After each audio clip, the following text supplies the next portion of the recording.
Welcome back, everyone, to the Friday Football Frenzy Indiana State Championship weekend. Next weekend in Indianapolis, Lucas Oil Stadium. Two teams from the Tri-State were on the field looking to make the trip. One's going to go, the other will not. In Lawrenceburg, the home crowd fired up to meet Brownstown Central.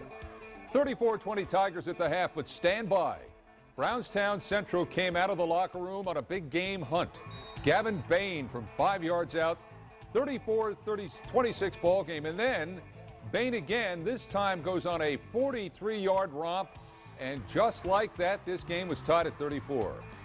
Braves were in command at this point, but on Lawrenceburg's next possession, Tigers quarterback Reed Strobel connects with Hunter Privet, and this play covers 71 yards. Tigers had retaken the lead 41-34, but Brownstown scored to make it a 41-40 game and then goes for the win. Brownstown goes for the two-point conversion, and they cannot convert. That's how this game ends.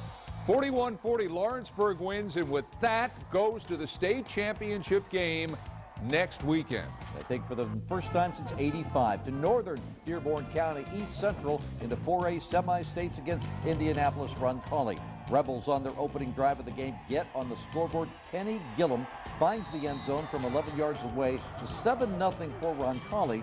But the Trojans of East Central march right back with an answer. Alex Maxwell, he's a sophomore quarterback, runs for a 7-yard touchdown, 7-7 after a quarter of play. Roncalli surged back into the lead early in the second quarter. It's Derek Connor here on a 2-yard plunge.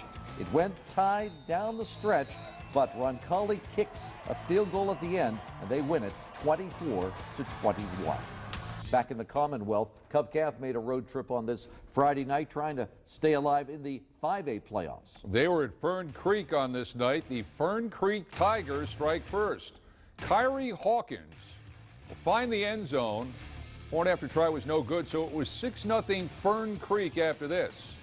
Later, the Colonels needed a stop, and they will get one. It's a fumble.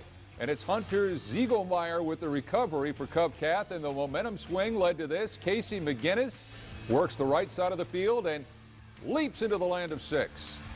But it was a promising night that went sour at this point because Fern Creek won this game. 35-28 was the final. Closer to home, round 3 of the Class A playoffs involved Newport Central Catholic and Holy Cross. It was at Newport Stadium. Newcap early. Patrick Henshin on the quarterback keeper. Looks like he gets held up, but the official comes in, says he got in. 7-0 for the Reds. A little later, Henshin gets backed up here. Come the Indians after him in the end zone. Throws it away. They call it grounding. That's a safety. Holy Cross gets on the board. The Reds regroup. They move the ball again, this time in the right direction. Henshin over the middle to Luke Mavis. He's going to take it into the end zone. The Reds go ahead 14-2. Holy Cross then out of the Wildcat responds. Derek Barnes hits a hole and scores. And on the same date that they did it, back in 2011, Holy Cross upsets Newcap 26-21. The Fighting Kozerski. Yes.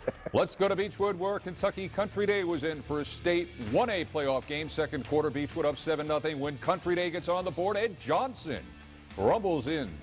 7-7 ball game on the Tigers' next possession. Braden Birch will throw it up, and it's Daniel Mesher who gets behind the Country Day defense. He's down to the 3, and from there, Soward Trevor plows it home. It was 14-7 Beechwood, but it didn't stop there. Third quarter, here comes Beechwood again. Aiden Justice. Justice shall be served.